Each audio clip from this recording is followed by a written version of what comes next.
हर दिन हम TV, movies या मीडिया के जरिए कुछ ना कुछ देखते हैं। कुछ हमें एंटरटेन करता है, कुछ हमें इंस्पायर करता है। और कभी सोचा है ये सब चीज़ें रैंडम नहीं होती है? क्या ये पॉसिबल है कि मीडिया सिर्फ हमारे लिए रियलिटी दिखाती नहीं है, बल्कि उस रियलिटी को क्रिएट करती है?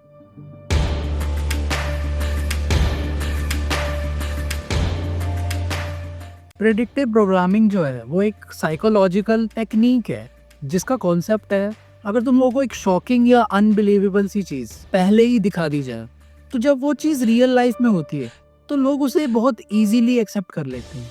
जैसे एक फनी जोक पे आप पहली बार हंस सकते हो, दूसरी बार भी हंस सकते हो, लेकिन बार बार तो नहीं हंसोगे ना।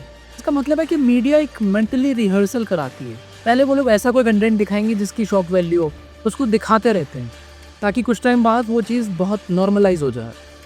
इसके बहुत से एग्जांपल्स हैं। 90s के कुछ शोज और मूवीज़ में बार बार एक इवेंट दिखाया गया था जिसमें 2 टावर्स कोलैप्स हो रहे थे। फिर आया 9/11 और लोगों ने नोटिस भी किया, पर तब तक वो इमेज उनके सबकॉन्शियस में बैठ चुकी थी। क्या ये सब कोइंसिडेंस है या फिर ये सब एक प्लान्ड साइकोलॉजिकल कंडीशनिंग है? हर एक मीडिया पीस, वो चाहे मूवीज़ हो, म्यूज़िक वीडियोज़ हो या फिर कोई न्यूज़ कवरेज या स्टोरी हो, एक लेयर होती है एक बहुत बड़े नैरेटिव की। उनका काम ही है हमारी इमोशनल रिएक्शन को कंट्रोल करना। पहले फियर क्रिएट करना, फिर सोल्यूशन दिखाना और फाइनली लोगों को उस डायरेक्शन में पुश करना जहां वो चाहते हैं। ये एक साइकिल की तरह है, प्रॉब्लम, रिएक्शन और सोल्यूशन, जहां प्रॉब्लम उन्हीं लोगों के थ्रू क्रिएट की जाती है जो बाद में सोल्यूशन भी ऑफर करते हैं। हॉलीवुड मूवीज़ जैसे माइनॉरिटी रिपोर्ट, ईगल आई और ब्लैक मिरर सिर्फ फिक्शन नहीं है, वो हमारे फ्यूचर को एक्सेप्ट करने की ट्रेनिंग है, ताकि जब सर्विलेंस कैमरास, बायोमेट्रिक सिस्टम्स और एआई कंट्रोल आ जाए तो हम सोचे कि ये तो बहुत नॉर्मल चीज़ है। मूवीज़ और वेब सीरीज में भी तो ऐसा होता ही है ना।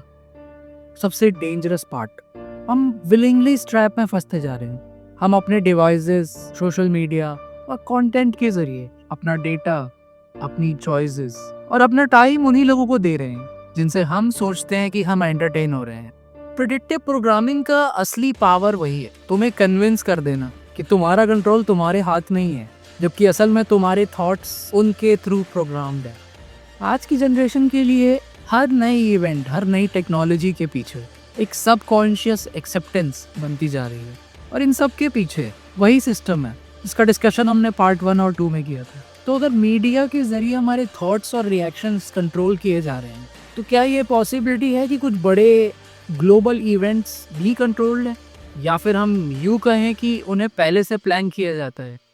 अगला पार्ट हम ले जाएंगे और भी ज़्यादा डीपर लेवल पे।